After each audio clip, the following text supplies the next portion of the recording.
ইলিশ মাছের রেসিপি তো অনেকে অনেক রকমভাবে করে থাকেন। এভাবে করে খেয়েছেন কখনো? যদি না খেয়ে থাকেন অবশ্যই একবার হলেও ট্রাই করে দেখবেন। প্রিয় দর্শক, আসসালামু আলাইকুম। লাভলি কুকিং হাউজে আপনাদের সবাইকে স্বাগতম। আজকের পর্বে আপনাদেরকে করে দেখাবো টমেটো দিয়ে ইলিশ মাছের ঝোল রেসিপি। তো রেসিপিটি তৈরি করার জন্য এখানে আমি 5 টুকরো ইলিশ মাছ নিয়েছি। মাছগুলোকে আমি আমার পছন্দ মতো কেটে নিয়েছি। আর এদিকে নিয়েছি 1.5 কাপের মতো পেঁয়াজ কুচি। পেঁয়াজগুলোকে আমি খুব ছোট ছোট করে কুচি করে কেটে নিয়েছি। এদিকে নিয়েছি মাঝারি সাইজের একটা টমেটো আর বেশ কয়েকটা কাঁচামরিচ। তো চলুন দেখে নেওয়া যাক কীভাবে আমি রান্নাটা করে নিই। চুলায় একটা কড়াই বসিয়ে দিয়েছি। কড়াইটা গরম হয়ে গিয়েছে। এই পর্যায়ে আমি এখানে বেশ কিছুটা সয়াবিন তেল দিয়ে নিলাম। তেলটাও গরম হয়ে যাওয়ার পর পেঁয়াজ কুচিগুলো আমি এখানে দিয়ে নিয়েছি। পেঁয়াজগুলোকে খুব সুন্দর করে কিছুটা সময় ভেজে নেব। যতক্ষণ না পর্যন্ত পেঁয়াজগুলো নরম হয়ে আসে ততক্ষণ পর্যন্ত আমি নেড়েচেড়ে ভাজতে থাকব। পেঁয়াজগুলো এভাবে ভেজে নেওয়ার পর যখন নরম হয়ে যাবে এই পর্যায়ে এখন আমি এখানে দিয়ে দেব 1 চা চামচ আদা রসুনের পেস্ট। আদা রসুন আমার একসাথেই পেস্ট করা ছিল, এই জন্য আদা রসুনের পেস্ট 1 চা চামচ দিচ্ছি। এখানে আদা রসুনের পেস্টটা আপনারা পরিমাণ মতোই দিয়ে দেবেন। আদা রসুনের পেস্টটা কিন্তু ঠিকঠাক মতো দিতে হবে।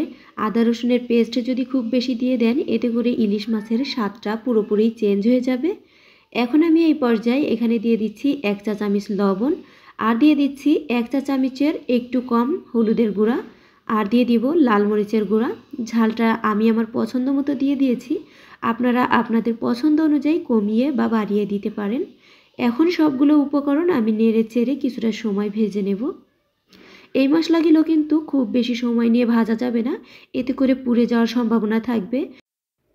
এখন আমি এখানে পানি দিয়ে দেব কিছুটা, মশলাটাকে খুব ভালোভাবে কষিয়ে নেওয়ার জন্য। এখানে আমি অল্প পরিমাণ পানি দিয়ে দিচ্ছি মশলাটাকে খুব ভালোভাবে কষিয়ে নেওয়ার জন্য। এগুলো নেড়েচেড়ে মিশিয়ে আমি ঢাকনা দিয়ে ঢেকে মশলাটাকে কষিয়ে নেব। মশলাটা যতটা সুন্দরভাবে আপনি কষিয়ে নিতে পারবেন রান্নাটা কিন্তু ততটাই ভালো হবে। তো ঢাকনা আমি উঠিয়ে নিয়েছি, কষানো আমার হয়ে গিয়েছে। এখন আমি এখানে কেটে রাখা টমেটোগুলো দিয়ে দিচ্ছি। কেটে রাখা টমেটো আর মরিচগুলো আমি একসাথে দিয়ে নিয়েছি। এগুলো নেড়ে চেড়ে অল্প কিছু সময় কষিয়ে নেব। 2 থেকে 3 মিনিটের মতো আমি টমেটোগুলো কষিয়ে নেব। টমেটোগুলো খুব ভালোভাবে কষিয়ে নেওয়ার পর এখানে আমি মাছগুলো দিয়ে দেব। এই রান্নাটা করতে 10 থেকে 15 মিনিট সময় লাগে। আপনি 15 মিনিট সময়ের মধ্যে পুরোপুরি কমপ্লিট করে নিতে পারবেন এই রান্নাটা। এতটাই সহজ এবং অল্প সময়ে রান্নাটা করে নেওয়া যায়।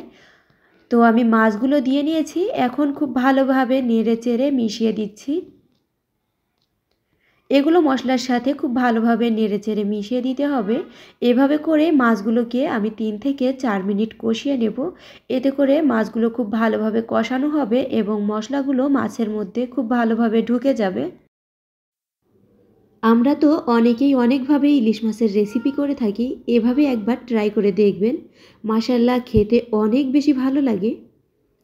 তো আমার মাছগুলো কিন্তু কষিয়ে নেওয়া হয়ে গিয়েছে। এখন আমি এর মধ্যে ঝোলের জন্য পানি দিয়ে দিব। এখানে আমি ঝোলের জন্য 1 কাপের মতো পানি দিয়েছি। এখন ঢাকনা দিয়ে ঢেকে রান্না করব কিছুটা সময়ের জন্য।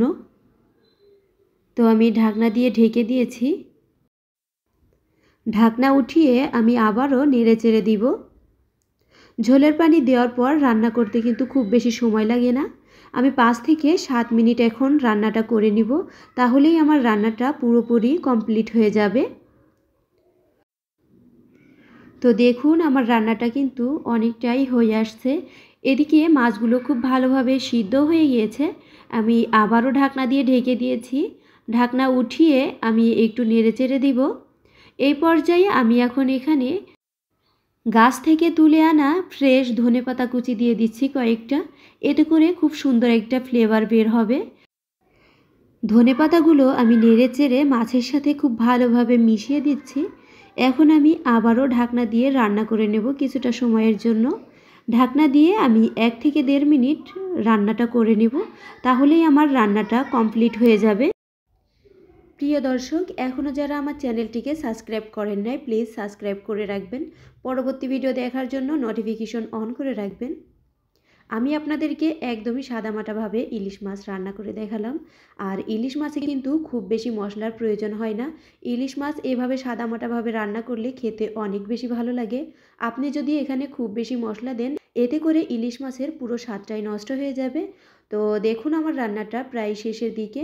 এখন আমি রান্নাটা নামিয়ে নেব। তো দেখে যতটা লোভনীয় লাগছে, খেতে মাশাআল্লাহ ততটাই ভালো লেগেছিল। এতক্ষণ পর্যন্ত যারা আমার ভিডিওটি দেখছেন সবাইকে জানাই অসংখ্য ধন্যবাদ। সবাই ভালো থাকবেন, সুস্থ থাকবেন। আল্লাহ হাফেজ।